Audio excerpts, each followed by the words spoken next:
Even CNN is saying, this guy is amazing. I couldn't believe it. I said, did CNN really say that? Because nobody watches, so nobody was able to confirm it.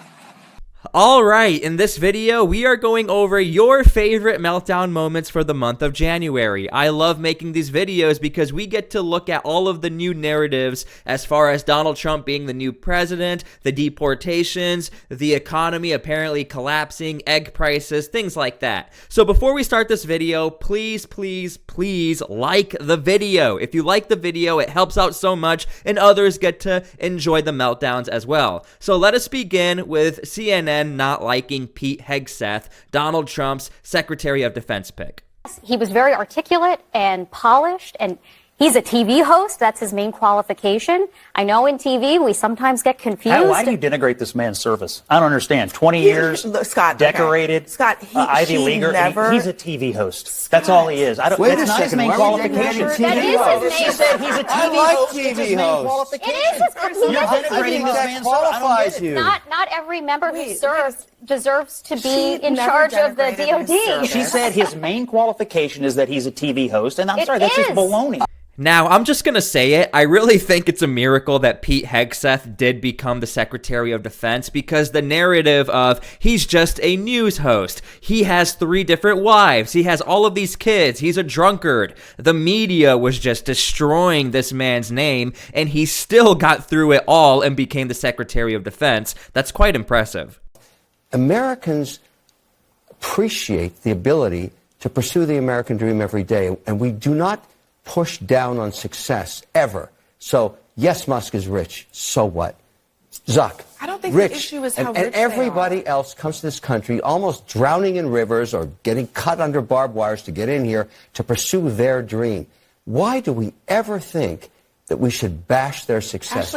Alright, this is when CNN was trying to do the oligarchy argument where the world's richest men are trying to control the world and the United States and become friends with Donald Trump. However, Mr. Wonderful from Shark Tank, the guy you just saw talking, he has a question we've all been wondering. How did Joe Biden get so rich? Just about not letting rich people control the political process and not having our politicians captured by those rich people such that they can't institute regulation and common sense laws to make sure that the people at the top don't abuse the people at the bottom. And our system in Washington is broken. That's fair. It's all fair, but half the country's still wondering how Joe Biden got rich. Yeah, okay, so here... How did he get rich? But if Joe Biden got rich... How did he get rich? Does anybody understand how that happened? I actually think that, Kevin, your question about... That, to me, is my favorite CNN meltdown moment for the month of January. I find it so hilarious. How did he get rich? How did he get rich? And all of the news anchors start freaking out and trying to change the subject to not make Joe Biden look too bad. Communications failure. I know, and for Democrats, it's always been about communication and no introspection about the policies that led to him leaving office as one of the most unpopular presidents. When I watch this tonight, I remain astonished that he, his family, and other people around him thought he could ever run for another term. I mean, there's no way he could serve another 6 months, let alone another 4 years. The fact that they pursued that farce for as long as they did, to me, remains one of the most astonishing things about this term. So I know it's hard to remember because so much is going on right now, but that was when Joe Biden did his farewell speech and was talking about all of the great things he's ever done. And Scott Jennings was actually doing a live reaction on CNN, and that is why he just tore apart Joe Biden. But I really think a lot of Americans, we still have questions as to, did the Democratic Party really think he could have won? Because according to Joe Biden, he's saying he would have beat Donald Trump and Kamala Harris should have never ran because Joe Biden, once again, was super confident that he would have won the election. Let him finish, Catherine. I love this game we play where you talk for 2 minutes, I talk for 3 seconds, and you freak out. So he has a long record of supporting the Jewish people, number one. Number two, anybody who is asserting this thing he did on the stage the other day was a sig heil, which I just heard you say, you know, lawyer up maybe, because absolute ridiculous thing to say under no circumstances. In Germany thought it was a sig heil. Under no circumstances was he doing anything other than expressing enthusiastically. Why don't you do it on TV right now? His appreciation. Why don't you do it on TV right now if you think it's so? Number three. So, you know, Number three. Okay, that was when Elon Musk was accused of doing the German salute. Now, I couldn't play that full clip, but you can go over to my X account, T-SPLY Official, where I can play uncensored clips and other stuff that I can't play over on YouTube. I will leave a pinned comment. Go to my X account, T-SPLY Official. I would love to see you guys over there. Come say hi. And yet, I'm wondering now, if your house was burning down, how much do you care what color the firefighters you are? can respond, and then Listen, I am so tired. You know what? There was an article that just came out that said that actually the most educated demographic in this country right now is black women. So let me be clear. Because you are a woman, or because I know that some of the right has been sharing these photos of the fact that I believe that the fire chief may be a woman or something, that has nothing to do with it. We are looking at qualifications. What diversity, equity, and inclusion has always been about. Act as if only white men are the ones that are capable. Because right now you're sitting at a table with 3 very capable black women. Now, a lot of people got very mad at this congresswoman because she misunderstood what Scott Jennings was talking about or implying. Scott Jennings was saying there was a news story talking about the skin color of the fire department in LA. However, what Scott Jennings was arguing was, besides that statistic, I think most people don't care either way, and this congresswoman took it to a whole nother level. Her yelling and screaming was about 4 minutes. I couldn't even play you guys the full clip because it would take up this entire video. That if you are trying to actively hire illegal immigrants, if you think that's best, if you are trying to game the system, if you are trying to help someone break U.S. federal immigration law, I think if we're going to have a true crackdown on illegal immigration in this country, it has to involve everybody who's participating in it. And I think you've raised a good point with this topic. And so employers and anyone else who's part of this pipeline, I think they ought to be put on notice. And you got to play by the rule. Everybody has to play by the rules. I don't want to hear that they're doing work that no one else will do. Talk to guys in the building trades, plumbers, contractors, picking strawberries. These building trades guys are being hurt. I can't by wait. labor that shouldn't be here. I can't wait until American women can't get blueberries for their smoothies. I cannot wait until there is a full crackdown on all small businesses, as if that's going to be the solution to the immigration problem. I can't believe that lady was talking about blueberries and how women are going to be very upset for not getting their smoothies and not having blueberries because of the deportations. Now, we are in the deportation side of the narrative and news stories. Probably one of the #1 most talked about thing in the United States, and probably for the foreseeable future will be the deportations. However, Scott Jennings brought up a very nuanced discussion topic, which was unfortunately ruined. He's talking about, what about the businesses who are hiring these illegal immigrants? Should they get in trouble or not? Leave your comments down below, because I think this is a very, very important topic to talk about, because if we are going to be fair across the board, I think maybe there should be some penalties. Well, I mean, I guess he could show up and continue to show what this case was all about in the first place. And that is, it was for a political talking point. This case should have never been brought. It was brought by a partisan prosecutor. If Donald Trump weren't Donald Trump and he weren't running for president, this case would never have been charged with felonies this way.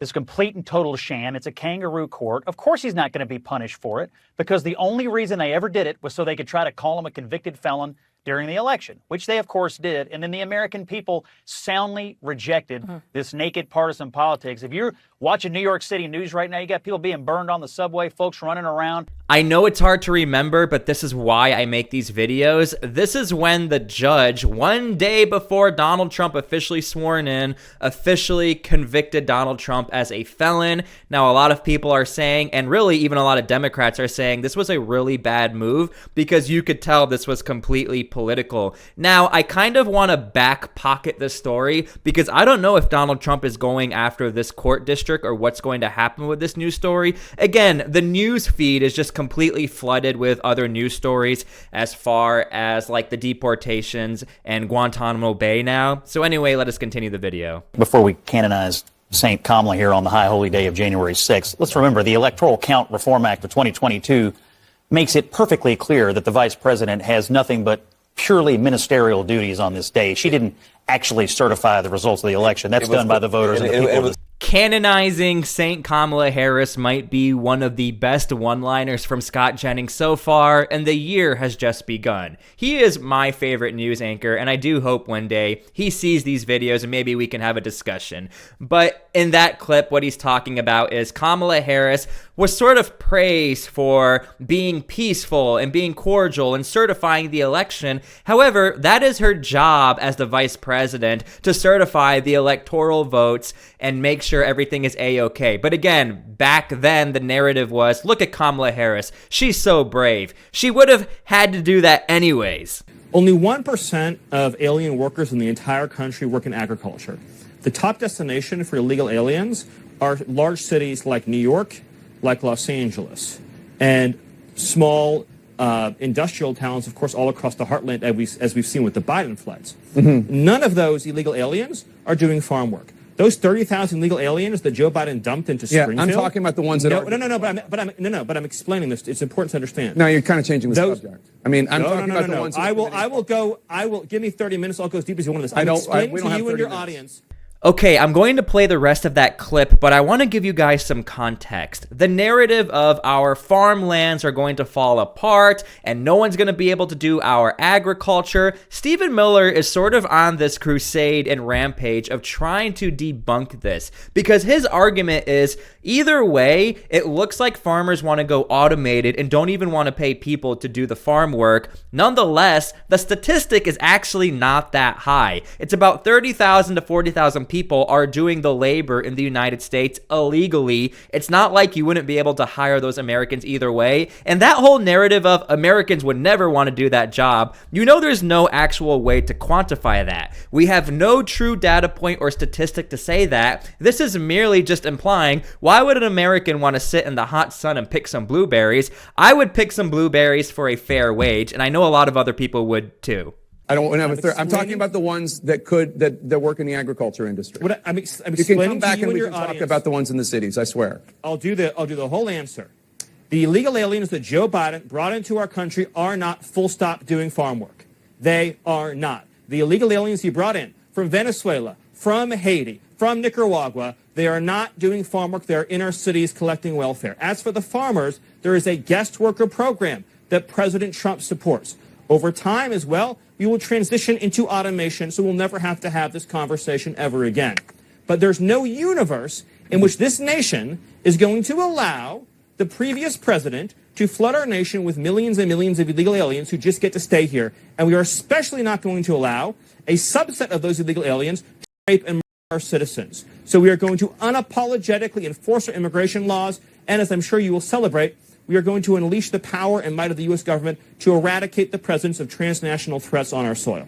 So one thing I want to point out is that there are already complications for ICE and Donald Trump as far as the deportations. Mathematically speaking, trying to reach the number of even 5 million, let alone 10 million deportations is almost near impossible, especially during Trump's reign. This is because if you only do 1,200 to 1,500 deportations a day, we're talking around 500,000 possible deportations a year, which again, if you do the math, we are nowhere close of getting to where Donald Trump wants to be. That is why I think as things ramp up, the news cycle is really only going to focus on deportations because we've never seen anything like it. And I think a lot of us are actually seeing how bad it is. And then you have what's called the collateral damage or collateral, where illegal immigrants are in the same area or household as other violent offenders, and they're also getting deported as well. Do you know what I'm so tired of, Scott? The #1 cable news network, Fox News, the #1 paper by circulation, the Wall Street Journal, #3 paper by circulation, the New York Post, #1 person on the radio, Sean Hannity, the #1 person on the podcast, Joe Rogan. All of these people are Trump supporters. What media are you talking about that's anti-Trump? You're not familiar with the anti-Trump media? You're not familiar with the fact that you guys control for everything of from all the podcasts? things I've heard you say out here, that might be the nuttiest. Scott, believe me, there's plenty of anti-Trump media. Scott, I'm trying. Now, what I want to point out, and if you are still watching this video, I really appreciate it. We are now officially the media. I think the underground media, as far as independent radios, podcasts, anything like that, is really controlled and ran by conservatives. However, I do want to give a little props to CNN. CNN is actually one of the only news networks that allows for their news anchors to be a true conservative versus a true Democrat, and they are both anchors on the same show. That is very important because a lot of times mainstream media will bring on a Republican who's put in there to make Democrats look good, or a Democrat goes on a conservative show where they're just put in there to make conservatives look good. CNN is trying to get rid of the all anti-Trump narrative stuff. I think that's why Jim Acosta was let go, even though he said he left. Anyway, if you guys are still watching this video, thank you so much. We have a lot more work to do, a lot more videos to post, and it's going to be a fun journey. We'll see you guys later.